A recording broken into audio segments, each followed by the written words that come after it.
예, 날씨가 금요일 날 비가 오더니만 토요일 날 되게 갑자기 쌀쌀해졌어요. 그래서 저희 첫째가 감기에 걸렸는데 제가 어제 그 병원에 이제 소아과에 와이프 데려갔는데 1시간 20분을 대기를 하더라고요. 그래서 지금 되게 감기가 많이 유행 중이고 그런데 여러분들도 우리 아이들 건강 관리 좀 잘 신경 써주시고 또 항상 예배에 최적화될 수 있는 그런 건강 상태 유지할 수 있도록 여러분도 건강 관리 잘 하시길 바랍니다.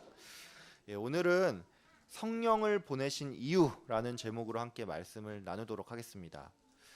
오늘 본문은 저희가 지난번에 이제 추수감사절 이전에 말씀을 드렸던 포도나무 비유 그 설교 바로 뒤에 이어지는 그 예수님의 말씀입니다.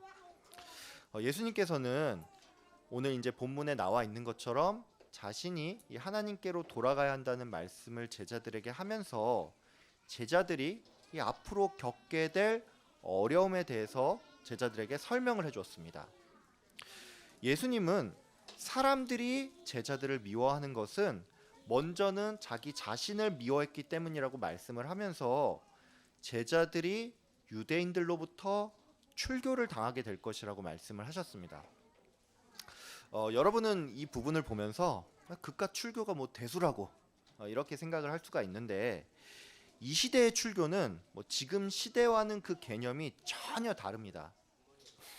지금 시대에 누가 이제 어떤 교회에서 뭐 치리를 받아서 뭐 출교를 당한다고 하면 뭐 이것도 작은 일은 아니지만 그 출교당한 사람은 뭐 다른 교회에 가면 그만이죠.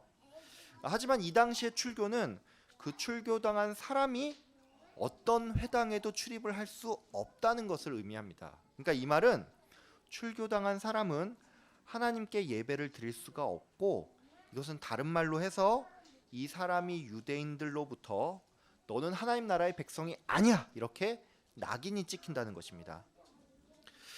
예수님께서는 또한 유대인들이 제자들을 출교시키는 일뿐만이 아니라 제자들의 생명을 위협할 것이라고 말씀을 하셨습니다. 근데 여기서 재밌는 사실은 이 유대인들이 이렇게 예수를 믿는 자들을 박해를 하고 그들의 목숨을 빼앗으려고 하는 것이 그들 기준에선 이것이 하나님을 섬기는 일이라고 생각을 한다는 것입니다. 여러분도 잘 아는 그 사도 바울도 이런 생각을 했던 사람입니다. 그는 예수님을 만나기 전까지만 해도 예수 믿는 자들을 잡아서 그들을 이 옥에 보내거나 죽이는 일에 앞장섰던 사람이었습니다. 사도 바울은 이제 시간이 지나서 당시를 회상을 하면서 이 빌립보서에서 나는 히브리인 중에 히브리인요 열심으로는 교회를 박해했고 율법에 대해서는 흠이 없었다 이렇게 설명을 하고 있습니다. 여러분 이 사도 바울의 고백을 보면 알 수가 있지만 그는 교회를 박해하면서도 자신이 율법으로서는 흠이 전혀 없는 자라고 생각을 했다는 겁니다. 즉 이 말은 적어도 회심 이전의 바울은 예수 믿는 자를 죽이는 것이 곧 율법에 따라서 이단자들을 처형하는 일이기 때문에 이것이 하나님을 섬기는 일이라고 생각을 했다는 겁니다. 예수님은 이런 유대인들을 가리켜서 이들이 나와 아버지를 몰라서 이런 일을 한다고 말씀을 하셨습니다. 예수님께서는 이외에도 자신이 떠나고 성령님께서 오시는 것이 너희에게 유익이라고 말씀을 하면서 성령님이 오시면 성령께서 죄와 의와 심판에 대해서 세상을 책망할 것이라고 말씀을 하셨습니다. 또한 예수님은 성령께서 하시는 말씀은 하나님 아버지의 말이면서 또 자신의 말이기 때문에 그가 너희들을 진리의 길로 이끌 거라고 이렇게 말씀을 하셨습니다. 이것이 오늘 본문의 주된 내용입니다. 우리는 오늘 이 본문을 보면서 한 가지 의문이 생길 수가 있습니다. 그것은 바로 왜 예수님께서는 제자들을 떠나서 이 보혜사 성령님을 이 땅에 보내셔야 하는지 이게 조금 의문이라는 것입니다. 예수님께서는 오늘 본문 1절에서 제자들이 실족하지 않도록 앞으로 닥칠 일을 미리 알려준다고 하셨는데 예수님께서 정말로 제자들이 실족하길 원치 않으셨다면 오히려 제자들 곁에 계속 계시는 것이 더 맞지 않는 일인가? 우리는 이렇게 생각을 할 수가 있다는 겁니다. 예수님께서는 오늘 본문에 앞서서 자신이 하나님 아버지께로 가는 것이 너희들의 거처를 예비하기 위해서라고 말씀을 하셨는데 정말로 그런 이유 때문에 떠나야 한다면 우리는 한 가지 의문이 더 생깁니다. 여러분들 중에 뭐 이제 조금 연식이 되신 분들은 뭐 아는 분들도 계실 텐데, 예전에 이 조금 우스갯소리로 천당 밑에 분당이 있다 뭐 이런 말이 있었습니다. 이 말이 뭐냐면, 이 분당이라는 곳이 굉장히 살기가 좋아서 나온 말입니다. 분당은 이제 여러분들이 아시겠지만 이 90년대 초반에 지어진 일기 신도시인데, 뭐 지금도 그렇지만 그 30년 이전에 이 분당에 입주를 하기 위해서는 지금처럼 이 분양권이 있어야 했습니다. 제가 왜 갑자기 이 분양권 얘기를 드리냐고 하면, 그러니까 이게 요즘식으로 말을 해서 성도들은 이 천국에 들어갈 수 있는, 이제 쉽게 말해서 천국에 이 분양권을 가진 사람들인데, 그러면 이 관점에서 이 예수님께서 우리의 거처를 예비하기 위해서 떠나야 한다는 말은, 예수님께서 지금 이 입주민들을 위해서 천국에 집을 짓고 있다는 그런 말이라는 것입니다. 그럼 여기서 우리는 이런 의문이 들 수가 있습니다. 아니 근데 이 천국에 수없이 많은 천사들이 있을 텐데 꼭 그 일을 예수님께서 직접 다 하셔야 하나? 그리고 이게 꼭 예수님이 해야 한다고 쳐도 지금 당장 제자들이 두려움에 떨고 있는데 한 몇 년 더 제자들과 함께 있다가 가시면 뭐 그게 그렇게 문제가 되나? 뭐 이런 의문이 생긴다는 것입니다. 근데 이런 우리의 생각과는 다르게 예수님께서는 자기가 떠나고 성령님께서 오시는 것이 우리에게 더욱 유익이라고 말씀을 하고 있다는 것이죠. 그러면 왜 예수님은 이런 말씀을 하신 걸까요? 그냥 제자들이 불안하니까, 그냥 그들을 달래기 위해서 뭐 이런 말씀을 하신 걸까요? 우리는 예수님이 부활을 하신 후에 승천하지 않고 이 땅에 계속 계시는 것이 어쩌면 이 세상에 더 큰 파장을 일으킬 수 있다고 생각할 수가 있습니다. 뭐 쉽게 말해 이것이죠. 예수님은 부활을 하고 지금까지 2000년 넘는 시간 동안 이 땅에 그냥 살아 계신다면 과연 이 세상에서 예수님의 존재를 부인할 자가 누가 있겠냐는 겁니다. 우리는 이것을 보건대 이 성령이 오셔야만 하는 이유가 우리의 생각과는 다른 뭔가 영적인 의미가 조금 있다는 것을 이렇게 유추할 수가 있습니다. 그래서 오늘은 예수님께서 왜 이 세상을 떠나시고 또 성령이 오셔야 하는지 그 이유에 대해서 먼저 알아보고 우리가 이를 통해서 얻을 수 있는 메시지가 무엇인지를 한번 알아보도록 하겠습니다. 첫 번째로 우리는 이 성령이 오셔야 하는 이유를 구원의 측면에서 좀 볼 수가 있습니다. 오늘 본문 8절을 보면은 보혜사 성령님이 오셔서 죄와 의와 심판에 대해서 세상을 책망하신다는 말이 나옵니다. 여러분은 이 말씀이 뭘 의미한다고 생각을 하십니까? 선뜻 이게 무슨 말인지 잘 이해가 안 되시죠? 이 오늘 본문에 나오는 책망한다라는 단어는 이제 헬라어로 하면 엘렌코라고 하는데, 이 엘렌코라는 단어는 그 원뜻이 깨닫게 하다입니다. 그러니까 여러분의 이해를 돕기 위해서 이 8절을 조금 재해석하면 이렇습니다. 성령께서 이 세상이 잘못 알고 있는 죄와 의와 심판에 대해서 깨닫게 하신다. 여러분도 아시겠지만 예수를 믿지 않는 사람들도 죄가 무엇인지 의가 무엇인지 또 심판이 무엇인지 알고 있습니다. 근데 문제는 사람들마다 이 죄와 의와 심판에 대한 기준이 각기 다르다는 것입니다. 대부분의 사람들은 어떤 사람이 다른 누군가와 비교를 해서 조금 더 도덕적이면 그게 의로운 것이고 조금 더 부도덕하면 그게 죄라고 생각을 하는 편입니다. 그래서 사람들은 이제 이 관점에서 착한 사람은 이제 조금 더 좋은 판결을 받고 나쁜 사람은 형벌을 받는 것이 심판이라고 생각을 합니다. 근데 예수님은 오늘 본문을 통해서 이 생각이 틀렸고 이 잘못된 생각을 교정하기 위해서 성령께서 오셔야 한다는 것입니다. 즉 예수님은 세상이 알고 있는 그 기준으로는 그 누구도 구원을 얻을 수 없기 때문에 성령께서 오셔서 그 표준을 알려주셔야 한다는 것입니다. 여기 계신 많은 성도님들이 공감을 하실 텐데, 전도를 하다 보면 굉장히 난감한 순간이 찾아옵니다. 그 순간이 언제냐면 인간은 모두가 죄인이다 이런 말을 할 때입니다. 예수를 믿는 사람들은 내가 죄인이라는 사실을 부정하지 않습니다. 문제는 세상 사람들과 얘기하다 보면 상당히 많은 사람들이 내가 죄인임을 인정하지 않는다는 것입니다. 여러분, 아무리 요즘 기독교인들이 뭐 예전 같지 않다, 뭐 세속적이다, 뭐 이런 말이 나와도 그래도 기독교인은 그 평균이 일반 세상 사람들보다는 도덕적입니다. 이거 왜 그렇습니까? 이것은 바로 성도에게 있어서 도덕의 기준은 하나님 말씀에 있고, 또 우리가 그 말씀에 온전히는 순종을 못해도 어쨌든 이 최소한 지켜야 할 선이라는 게 있기 때문입니다. 물론 세상 사람들도 지켜야 할 선이 있습니다. 근데 문제는 그들이 말하는 그 선은 성경이 말하는 기준에는 훨씬 못 미친다는 것이죠. 그래서 아무리 세상이 변했다고 해도 기독교인들은 일반적으로 비기독교인들보다 도덕적입니다. 근데 재밌는 사실은 예수 믿는 사람들은 자신이 다 죄인이라고 인정을 하는데, 오히려 예수 믿지 않는 사람들은 자신이 죄인이라고 인정하지 않는다는 것입니다. 물론 나는 의인이라서 천국에 갈 것이다, 뭐 이렇게 확신하는 사람도 별로 없지만, 예수 믿지 않는 사람들은 당신은 죄인입니다, 뭐 이런 얘기를 들었을 때 이 강한 거부 반응을 일으킨다는 것입니다. 즉 사람들은 이처럼 자기 기준에 따라 죄와 의를 정의하고 또 심판을 정의한다는 겁니다. 그러면 오늘 본문이 말하는 이 성령께서 깨닫게 하는 죄는 무엇일까요? 그것은 바로 예수 그리스도를 믿지 않는 것이 죄라는 것입니다. 즉 세상 사람들이 일반적으로 아는 것이 죄가 아니고 예수를 믿지 않는 것 자체가 죄라는 것입니다. 그러면 의는 뭘까요?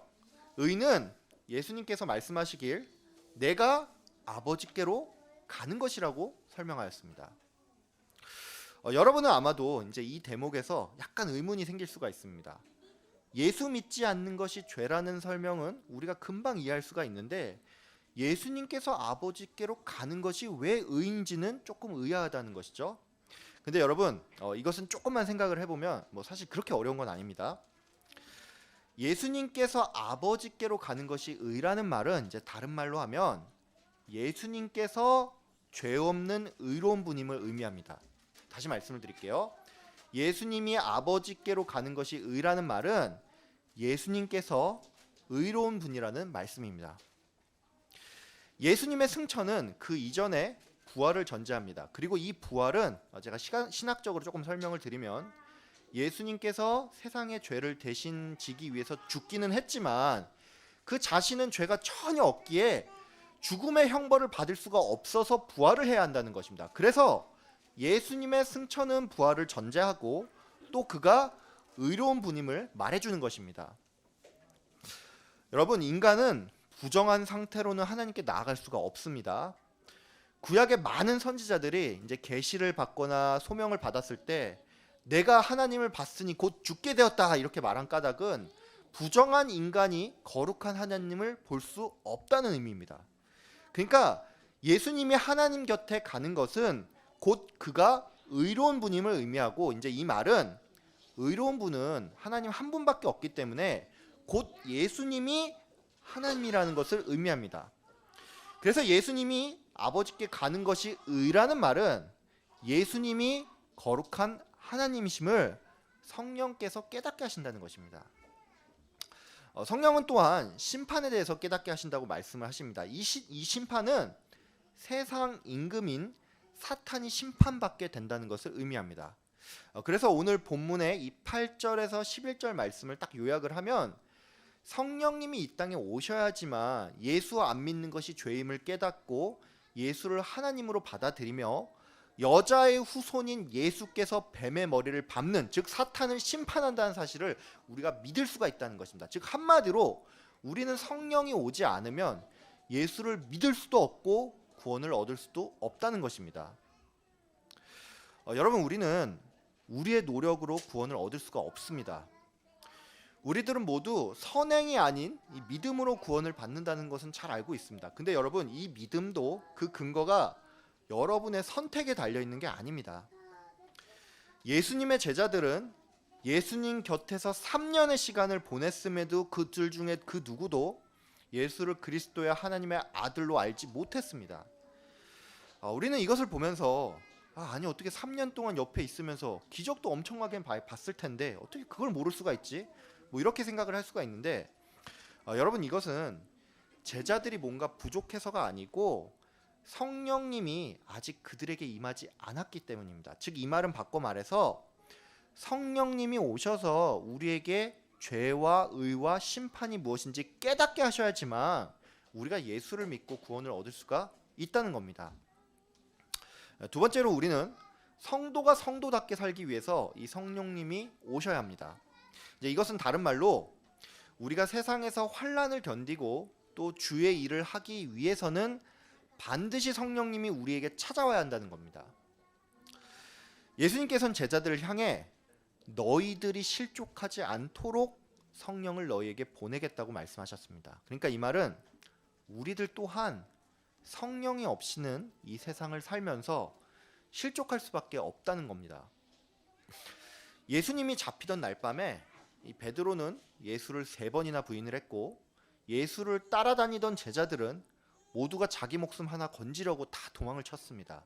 근데 이랬던 이들이 마가의 다락방에서 성령 임재를 경험하고 나서는 순교도 마다하지 않는 사람들로 변했다는 것이죠. 즉 이 말은 사람이 변하는 것은 내가 결단을 한다고 되는 게 아니라 성령이 충만해야지만 가능하다는 것입니다.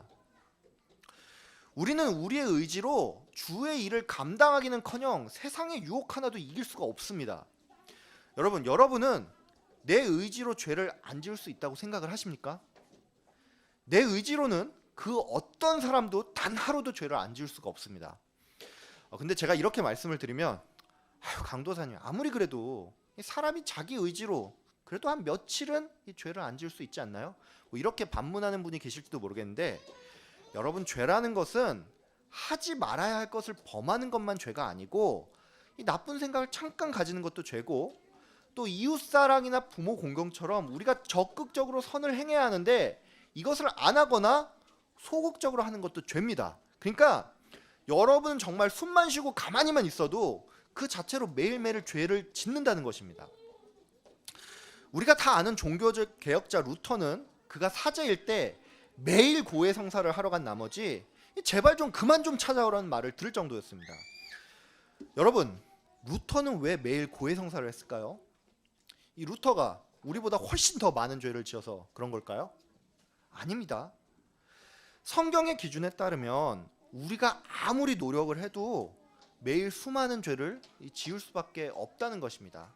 그렇기 때문에 우리는 성령 없이는 세상을 이길 수도 없고 사역을 감당할 수가 없다는 겁니다. 목회자의 세계에는 이런 말이 있습니다. 사역은 은사가 아닌 기도로 하는 것이다. 여러분 이 말이 무슨 말인지 아십니까? 어떤 사역자가 아무리 말을 잘하고 뭐 관계를 잘 맺고 행정 능력이 탁월해도 이 성령의 도움이 없이는 사역을 지속할 수가 없다는 겁니다. 여러분도 보셔서 아시겠지만 많은 사역자들이 이 사역을 몇 년 하다가 방전이 됩니다. 여러분 이게 왜 그런지 아십니까? 일이 너무 과중하고 또 이 관계의 스트레스가 너무 큰 게 가장 큰 원인이지만 이제 이런 일을 겪을 때 이 기도할 시간이 자꾸 부족해지니까 이 스트레스를 풀지를 못하고 내 힘으로 견디다가 요즘 말로 이 번아웃이 오는 겁니다. 실제로 저희 교단만 하더라도 사역을 하시다가 이 스트레스가 너무 심한 나머지 이 공황 장애가 오셔서 이 사역을 담임 목사직을 내려놓는 분들도 종종 계십니다. 이처럼 목회를 하는 사람도 이렇게 쉽게 반전이 되는데 하물며 일반 성도는 더하면 더했지 덜하지는 않다는 것입니다. 즉 우리는 성령 없이는 세상을 이길 수가 없고 또 그 어떤 하나님의 일도 감당할 수가 없다는 것입니다. 그래서 성령이 우리에게 오셔야 한다는 겁니다. 마지막으로 우리는 이 성령이 오심을 하나님의 사랑의 측면으로 볼 수가 있습니다. 즉 쉽게 말해서 성령이 오심은 하나님 사랑의 완성이라고 할 수 있습니다. 우리는 사랑하는 상대에게 적어도 내 기준에서 가장 좋은 것을 주고 싶어 합니다. 사랑은 이처럼 내가 줄 수 있는 가장 좋은 것을 주고자 하는 마음이라고 할 수 있습니다. 그러면 하나님은 우리들을 사랑하신다고 하는데 우리에게 과연 어떤 선물을 주셨을까요?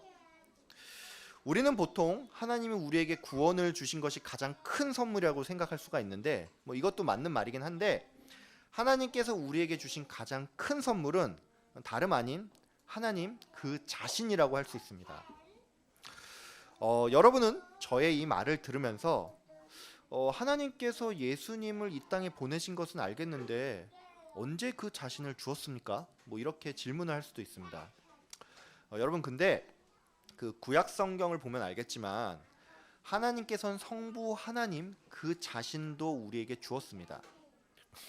창세기 15장에 보면은 이 하나님이 아브라함에게 나타나서 내가 너의 지극히 큰 상급이라는 말씀을 하시는데 이제 이 말은 성부 하나님께서 아브라함과 그의 후손들에게 즉 모든 성도들에게 자기 자신을 선물로 주신다는 말입니다. 하나님은 이처럼 예수님을 우리에게 주신 것뿐만이 아니라 성부 자신도 이미 우리에게 주었다는 것입니다. 근데 하나님은 여기서 그치지 않고 삼위일체의 세 번째 위격인 성령님까지 우리에게 주셨다는 것이죠. 즉 하나님은 우리를 사랑해서 아낌없이 주는 나무가 되어서 성부, 성자, 성령을 모두 주심으로써 그 사랑을 완성하셨다는 겁니다. 여러분 우리는 모두 이 완전한 사랑을 받은 자들입니다. 우리가 예수를 믿고 이 세상을 이기고 주의 일을 하는 것은 모두가 다 하나님의 사랑을 근거로 하고 있습니다. 여러분 모두 이 사랑받은 자로서 주님과 항상 동행하는 여러분 되길 바랍니다. 성부, 성자, 성령이 우리에게 모두 주어졌다는 말은 이게 우리가 세상적인 의미로 하나님을 어떤 물건 소유하듯이 소유한다는 의미가 아니라 그분과 우리가 언제나 함께하는 관계가 되었다는 것을 의미합니다. 예수님은 우리에게 구원을 약속을 하시고 또 성령을 주면서 이제는 너희를 종이라고 하지 아니하고 친구라고 부르겠다고 말씀을 하셨습니다. 여러분 이 말은 우리가 그분과 동행을 하는 친밀한 관계가 되었다는 말입니다. 여러분 항상 매일의 삶에서 성령님과 함께하는 여러분이 되길 바랍니다. 그리고 이 성령이 이끄는 진리의 길을 걸어가면서 주를 항상 영화롭게 하는 여러분이 되시길 주의 이름으로 기도합니다. 아멘. 기도하겠습니다. 사랑이 넘치시는 하나님 아버지 감사합니다. 아버지 오늘 예수님께서 하신 제자들에게 하신 말씀을 통하여서 성령님이 왜 이 땅에 오셔야 하는지 그 이유를 우리에게 깨닫게 하여 주심 감사합니다. 아버지 하나님 예수 그리스도가 가시고 성령님께서 이 땅에 오신 것은 먼저는 우리의 구원을 확실히 하기 위함을 우리가 알게 해주신 감사하고 또 아버지 하나님 우리가 성령이 없이는 우리가 하루도 살아갈 수 없다는 것을 알게 하여 주신 감사합니다. 아버지 이 모든 것이 우리의 구원과 또 우리의 삶을 위해서 필요한 것임을 알고 우리가 그것에 감사하는 우리가 되게 하여 주시옵소서. 하나님 아버지 하지만 그 이전에 그 무엇보다도 이 성령의 주심이 아버지 하나님께서 우리를 정말로 사랑하여 주셔서 가장 좋은 것 그 자신 아버지 하나님 그 자신을 우리에게 모두 주시길 원하는 그 마음이 있었다는 것을 우리가 깨닫고 그 사랑에 항상 감사하며 감격하며 사는 우리들 되게 하여 주시옵소서.